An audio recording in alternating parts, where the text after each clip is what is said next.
volta de 10 para as 5 da manhã, Jesus me acordou e falou: eu sei que hoje é domingo, mas eu preciso te acordar mais cedo para te dar uma palavra. E Deus me deu uma palavra. E quando Deus me dava esta palavra, pensava eu, deve ser coincidência daquilo que eu conversei na noite anterior. Mas eu entendi pela própria palavra que com Deus não existem coincidências. Deus simplesmente Ele quer o bem e o aperfeiçoamento da sua igreja, do seu povo. E quando Ele nos ministra algo ao coração, é para que nós possamos compartilhar este algo e assim a igreja ser edificada. E Jesus me levou para esse texto aqui de 1 Coríntios 11, 23, um texto supra conhecido, por demais conhecido da igreja. Todos os dias que temos a celebração da ceia, nós lemos este texto, no versículo 24. Todas as vezes a gente lê esse versículo 24. E tendo dado graças, o partiu e disse: tomai e comei, isto é o meu corpo que é partido por vós, fazei isto todas as vezes que comerdes em memória de mim. A gente já sabe, todos os crentes já sabem até de cor. Mas de repente os meus olhos pararam neste texto e eu comecei a observar verdades que antes, por uma simples leitura, eu não tinha observado. Mas na verdade essa observação é como se fosse uma iluminação de Deus para nos revelar algumas verdades contidas no texto. E eu não vou me delongar, mas de primeira mão, Jesus toma o pão e, tendo dado graças, parte o pão. Todos nós já sabemos que este pão da celebração da ceia faz referência ao próprio Senhor Jesus, que é partido por nós e para nós.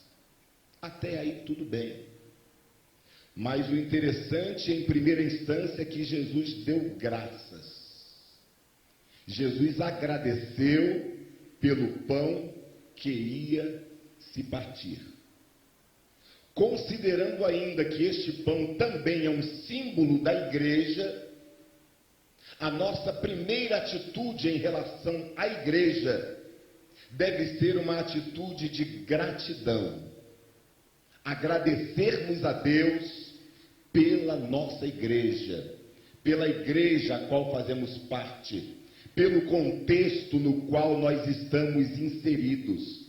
Mesmo em momentos de dor, mesmo em momentos de angústia, mesmo em momentos de tristeza, Jesus deu graças. Jesus agradeceu a Deus, deixando para nós o exemplo que na qualidade de igreja, nós também devemos ter um coração agradecido a Deus, apesar das dificuldades, apesar das lutas, apesar do luto, nós rendemos graças ao Senhor por todas as coisas que Ele faz e por todas as coisas que Ele não faz, por todas as portas que Ele abre e por todas as outras que Ele não abre. Se Ele abre, é para o nosso bem; se Ele não abre, também é para o nosso bem.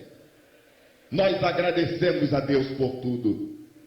E o texto continua dizendo: e tendo dado graças, o partiu e disse: tomai e comei, isto é o meu corpo que é partido por vós. Fazei isto em memória de mim. De repente, Jesus falou que o corpo dele era partido pela igreja, distribuído de uma forma simbólica para a igreja. E de repente eu pensei, o corpo ele não é dividido, o corpo ele é partido. Essa palavra partir tem a conotação de compartilhar, dividir, abençoar a outras vidas. Jesus dá graças, parte o pão e distribui para os seus discípulos. deixando-nos o exemplo de que nós, cada um de nós, também devemos compartilhar aquilo que recebemos do Senhor Jesus por um simples motivo, porque somos um corpo em Jesus. Eu e você somos o corpo partido e não um corpo dividido. Foi cantado na manhã deste dia que somos um corpo assim bem ajustados, totalmente ligados, unidos, vivendo a glória do Senhor. A igreja é um corpo partido e, repito, não é um corpo dividido, ou seja, a igreja é um corpo que se compartilha, a igreja é um corpo que se autoajuda, a igreja é um corpo que é um ajudando o outro, um fortalecendo o outro, um orando pelo outro, um intercedendo pelo outro. Mas, no momento da celebração, Jesus dá graças, parte e distribui e diz assim: tomai, comei. Em outras palavras, receba de bom grado aquilo que eu estou te dando. Jesus está nos dizendo com esse ato tão simplório que nós, além de sermos gratos a Deus, devemos receber de bom grado aquilo que Deus tem para nos oferecer a cada dia. Por exemplo, nós vivemos aí agora há pouco um período de isolamento total. Ninguém podia ir na igreja. Apenas assistimos os cultos online. Recebemos de alegria esta informação ou esta possibilidade, porque tem lugares por aí, tem nações por aí que até mesmo a internet é controlada. E as pessoas não podem ter acesso a certas informações.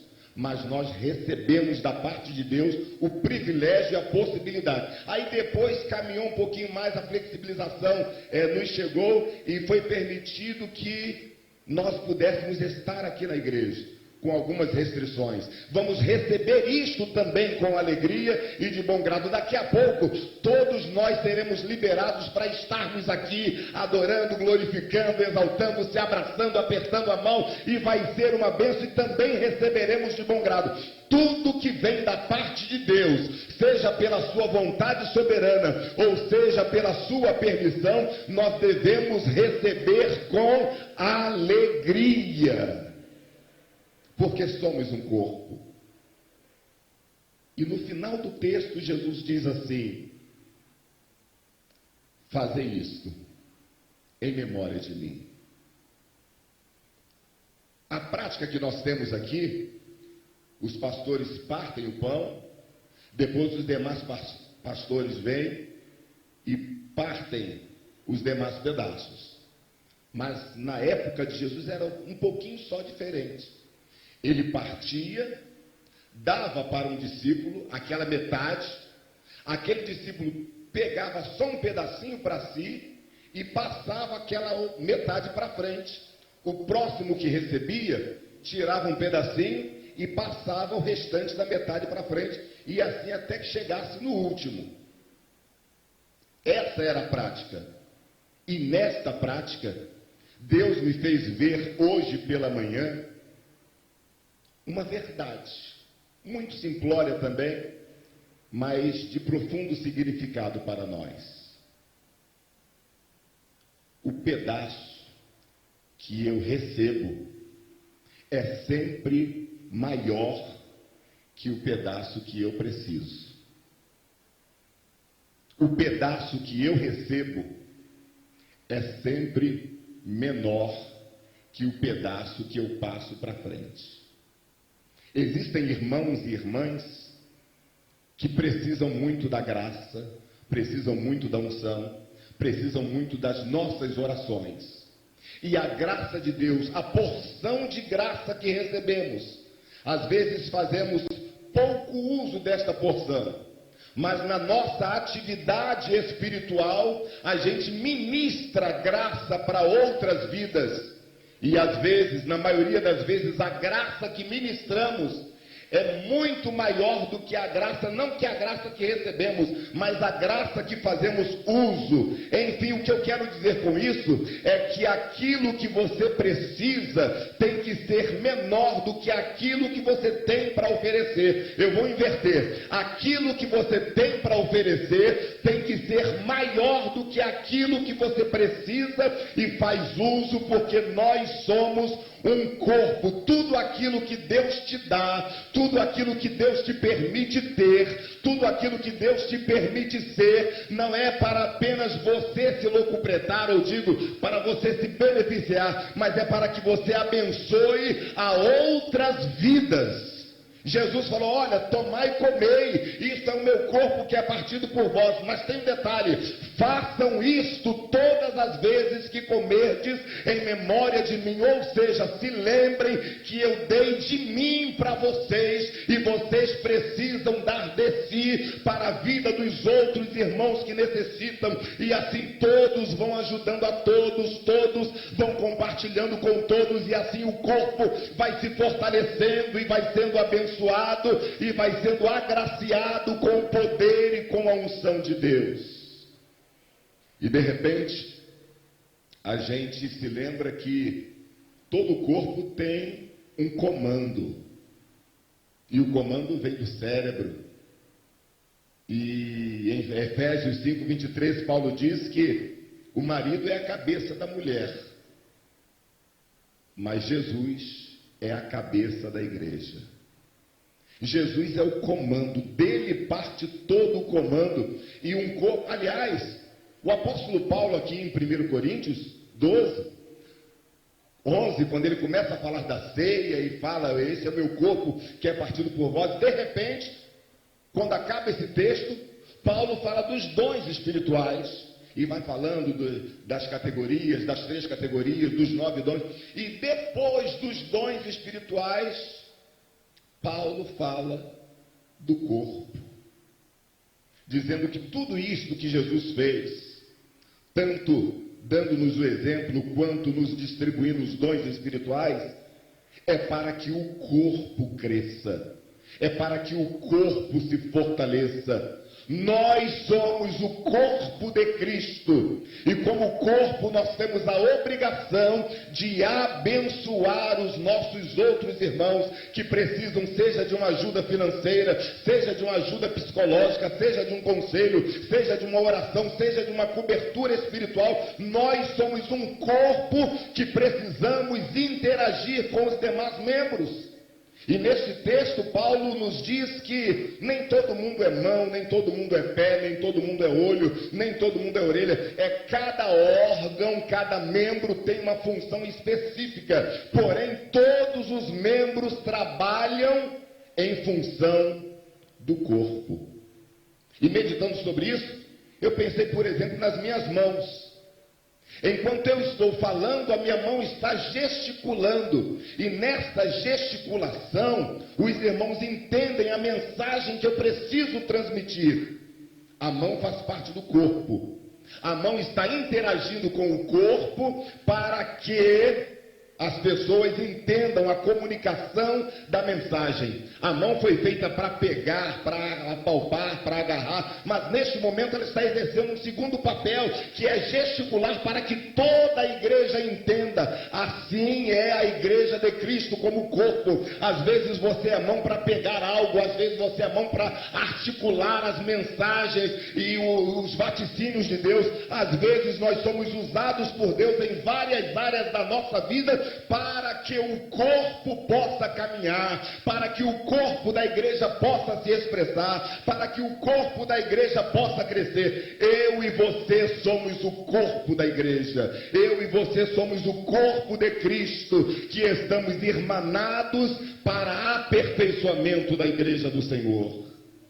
Que o Senhor possa nos abençoar, porque às vezes alguns membros do corpo, e quando falamos membro do corpo, nós estamos falando de pessoas, estamos falando de atribuições e atividades. Às vezes o membro do corpo não entende o seu propósito. Às vezes o corpo é acometido de enfermidades. Às vezes o corpo até mesmo se encontra obeso. Pastor Roque, não entra nessa área não, pastor. Mas não é uma verdade? Quando a gente engorda, o que a gente pensa logo? Vou para a academia. Só que na academia existem duas funções.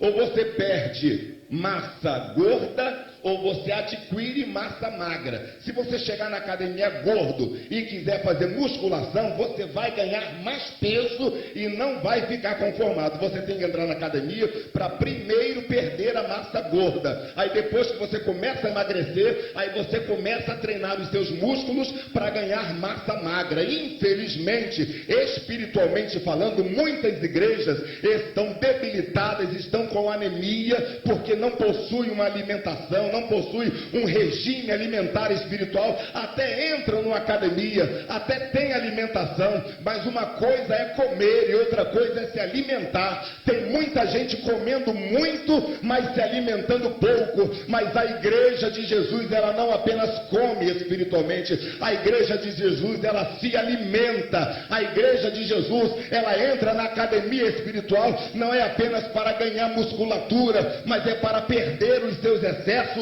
para que o nome do Senhor seja glorificado na vida dela. E estamos falando de coisas espirituais, estamos dizendo que a igreja é corpo, e como o corpo precisa ser saudável, como o corpo precisa ser fortalecido, como o corpo precisa ter uma dieta alimentar, mas essa dieta alimentar precisa ser controlada pela gastronomia do céu. Esta dieta alimentar precisa ser controlada por um Deus que Ele sabe o alimento certo que nós precisamos. E nesta manhã precisamos entender que somos o corpo de Jesus e precisamos interagir uns com os outros. Cada um dá a sua parcela de contribuição. Um ora, o outro louva, o outro intercede, o outro adora, um outro ministra a palavra, um outro sorri para aquele irmão. Você sabia que um sorriso às vezes é transformador? É claro que estamos em época de pandemia, mas como diz a irmã Lígia, tem época que um abraço pode transformar a vida de uma pessoa. E por que isso? Porque somos um corpo e estamos interagindo uns com os outros. E tendo dado graças, o partiu e disse: tomai, receba com gratidão, receba com bom grado aquilo que eu estou te dando. Tomai e comei, isto é o meu corpo que é partido por vós. Façam isto todas as vezes que comerdes e beberdes em memória de mim. Todas as vezes que viemos aqui, nos lembramos que Jesus deu a vida para que nós tenhamos vida. Jesus morreu para que nós tenhamos vida. Jesus foi humanamente, na visão de muitos, derrotado para que hoje nós possamos dizer que somos mais do que vencedores por aquele que nos